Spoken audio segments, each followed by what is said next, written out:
Bonjour tout le monde! Aujourd'hui, je vous parle de la sécurité à l'effort que lorsqu'on a un diabète. Donc, est-ce que c'est sécuritaire pour moi de bouger? Si oui, qu'est-ce que je peux faire? Si j'ai une hyperglycémie, une hypoglycémie, qu'est-ce que je fais? Donc, première des choses, je tenais à dire que c'est sécuritaire pour vous de bouger. Peu importe là, votre niveau de sucre dans le sang, il y a toujours moyen d'adapter. Puis c'est ce que je vais vous expliquer aussi aujourd'hui, comment le faire si jamais on se rend compte que, bon, ma glycémie, mon taux de sucre est trop faible, trop élevé avant ma séance. Qu'est-ce que je fais? Est-ce que je peux bouger quand même? Puis tout ça. Là, évidemment, j'en parle seulement aujourd'hui en fonction de votre diabète. Si vous avez d'autres conditions de santé, de l'angine, d'hypertension, des douleurs chroniques, ben là, il faut penser à d'autres petits éléments. Mais pour pas trop complexifier la vidéo, là, moi je vais vraiment en fonction de seulement le diabète.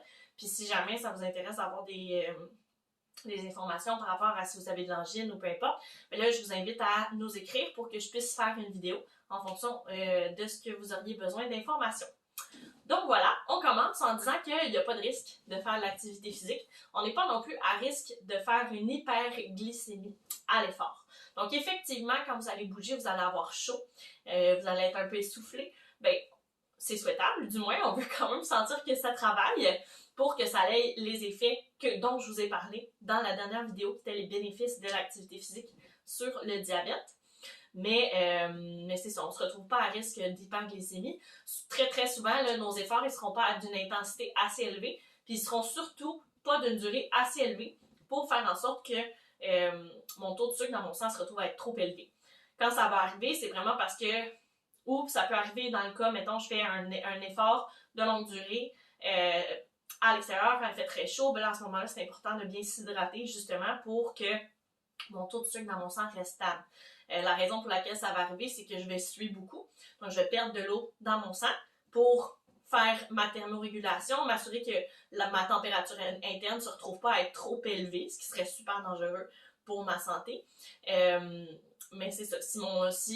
Si je prends un verre d'eau avec du sucre dedans, j'enlève de l'eau, je garde le même niveau de sucre, ben ma concentration elle va être plus élevée. J'ai plus de sucre par rapport à ce que j'ai d'eau. Donc voilà, ça va ainsi, mais règle générale, au niveau de l'activité physique que vous allez faire dans votre vie de tous les jours, c'est très rare que ça va arriver. Puis si vous vous retrouvez à faire une activité de longue durée dans un environnement où il fait très chaud, ben là, moi, je vous invite à, de toute façon, c'est de base, on vous en parle beaucoup, mais on boit de l'eau. On s'hydrate, on essaie d'avoir accès à un point d'ombre, on ne veut pas avoir trop chaud, il faut faire attention aux coups de chaleur, donc tout ça. Mais règle générale, ce n'est pas un risque. Ensuite de ça, si dans notre médication, on a de l'insuline, des médicaments qui font partie de la famille des sulfonylurées, ou encore des agonistes récepteurs glucagon-like peptides, long mot. Mais dans cette famille-là, de toute façon, vos professionnels de la santé devraient vous avoir mentionné s'il y avait un risque d'hypoglycémie lorsque vous faites de l'effort. Mais si vous avez des médicaments dans cette liste-là, donc insuline ou sulfonylurée, ça peut nous mettre à risque de faire des hypoglycémies à l'effort. Puis si, en plus de un ou deux de ces médicaments-là, j'en ai un qui fait partie de la troisième famille, les agonistes récepteurs, 3 petits points, ben là, je me retrouve à possiblement être à risque de faire une hypoglycémie à l'effort, donc d'avoir un taux de sucre qui est trop faible. Ça, c'est pas souhaitable. À ce moment-là, on peut adapter le moment de la prise d'une médication par rapport à l'activité physique. S'il faut que je prenne mes médicaments en même temps que je mange, je continue de le faire comme ça, mais peut-être que je vais repousser ma séance d'activité physique par rapport à mon repas, je vais peut-être manger plus tôt, je vais peut-être, tu sais, on adapte notre moment d'activité physique par rapport à quand on prend notre médicament. Puis on peut peut-être aussi prendre une collation avant ou une collation après mon effort pour m'assurer que mon taux de sucre reste régulier. Pour arriver à ça, il faut prendre notre glycémie avant, possiblement pendant et après. Donc surtout au départ, peu importe les médicaments que vous prenez, moi je vous invite, c'est super important de le faire surtout au début, les premiers mois, là, je dirais facile, là, ça a l'air intense, là, mais ça va vous aider à faire en sorte que votre glycémie, vous répondez bien à l'effort puis que tout se passe bien. Donc c'est ça. Puis si jamais vous sentez que vous avez des symptômes d'hypoglycémie, donc on sent une grande faiblesse, on on peut avoir une perte de sensibilité, on est plus fatigué, on est plus faible au niveau des muscles, moins d'énergie, plus essoufflé. En tout cas, vous connaissez les symptômes d'hypoglycémie. Il faut avoir les réflexes de dire « Ok, je vais regarder ma glycémie, voir si réellement j'ai besoin d'agir. » Plus souvent qu'autrement, ça va être le cas, mais des fois, bon, finalement, on regarde « Ah, finalement, ça va, puis je peux peut-être juste diminuer l'intensité, peut-être que je suis juste fatiguée aujourd'hui. » Donc ça, c'est à prendre en considération. Maintenant, je vous donne les trucs pour si vous avez une glycémie trop haute, trop faible, qu'est-ce qu'on fait avec ça?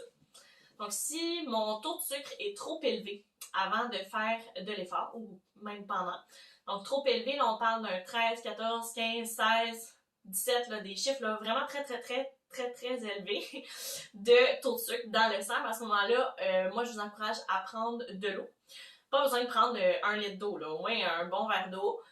On attend une quinzaine de minutes, on reteste, voir si c'est mieux. Si c'est mieux, tant mieux, on peut y aller, continuer notre séance. Mais à ce moment-là, on va faire de l'exercice cardiovasculaire. Pas trop haute intensité, étant donné que souvent notre taux de sucre dans le sang va rester quand même un peu élevé. Mais de faire de l'activité cardiovasculaire, ça aide à diminuer la glycémie dans ces cas-là, surtout lorsqu'on a un diabète de type 2. Type 1, ben là, faut des fois adapter. Ensuite de ça, si ma glycémie elle est trop basse avant de faire un effort, dépendamment de chaque personne, trop basse, ça peut être différentes choses. Mais règle générale, là, en bas de 4, là, on parle d'une hypo... on fait attention. Là. En bas de 4, on va prendre soit 4 Dex4, soit une bouteille de Dex4, soit 3/4 de tasse de jus quelconque, faut juste que ça soit du jus, comme ça c'est un sucre qui est facilement accessible. Puis, ou encore 4 sachets de sucre dans l'eau. Ça c'est des options, il y en existe d'autres, mais ça c'est les options qui sont les plus faciles. Quant à moi, les produits Dex4, ça se trouve facilement en pharmacie. C'est important d'en avoir toujours proche, accessible lorsqu'on fait de l'activité physique, surtout dans les débuts quand on ne sait pas trop comment est-ce qu'on va réagir. Donc c'est ça, là on prend notre source de sucre, on attend une quinzaine de minutes avant de reprendre l'activité physique. Une fois qu'on a attendu notre 15 minutes, on reprend la glycémie. Si c'est mieux, on reprend notre activité physique et il n'y a pas de problème. Si on a fait une hypoglycémie pendant l'effort ou qu'elle soit grosse ou petite et que notre prochain repas se retrouve à être loin, mettons, je sais pas, je viens de dîner, il est 2 heures, ça fait pas si longtemps que ça que j'ai dîné, j'ai fait une hypoglycémie pendant que je faisais mon activité physique, puis j'ai pas prévu souper avant 7 heures. Ben peut-être qu'on peut prendre une petite collation qui va être riche en gras, en protéines, pour permettre que mon taux de sucre reste à un niveau acceptable jusqu'à mon prochain repas et que je recrache pas, pardonnez l'anglicisme, mais que je ne rebaisse pas de façon importante ma glycémie d'ici la prochaine fois. Ensuite de ça, on peut vérifier notre tension artérielle avant l'effort, surtout dans les cas où on a une rétinopathie ou une néphropathie, donc problématique au niveau des yeux ou au niveau des reins. Ça, vous allez être au courant si vous avez ces conditions-là. Mais si ma tension artérielle est au-dessus de 170, pas d'activité physique pour aujourd'hui. Ou à la limite, peut-être une activité physique à très faible intensité, mais même là, c'est mieux pas. On veut pas avoir une tension trop élevée. 200 si on a une néphropathie. Parce que si je fais de l'activité physique et que ma tension venait à augmenter, ben là, c'est que je me mets à risque de faire éclater des vaisseaux puis d'affecter la fonction encore plus de ces organes-là, de mes yeux ou de mes reins. Donc, c'est très important d'y faire attention. Puis, si ma tension artérielle est à 250 sur 115 ou plus, on parle d'une urgence hypertensive, donc on appelle l'urgence, on va à l'urgence, c'est pas normal, c'est beaucoup trop élevé, puis c'est dangereux pour notre santé, surtout considérant qu'on a un diabète. Donc, à faire très attention. Ensuite de ça, bien évidemment, là, on inspecte les pieds, on fait attention aux plaies. Ça, on vous en parle de long en large dans d'autres vidéos, donc je n'irai pas parler plus de ça dans cette vidéo-ci. Mais c'est ça. C'était mes petits conseils là, par rapport à la gestion du sucre avant, après l'effort, pendant. Mais c'est ça. Fait qu'hésitez pas si jamais vous avez d'autres questions. Ça va me faire plaisir d'y répondre. Vous pouvez nous écrire. Je vais remettre d'autres vidéos si vous avez des questions d'un peu que vous voulez plus de détails par rapport à ci, par rapport à ça. Ça va me faire plaisir.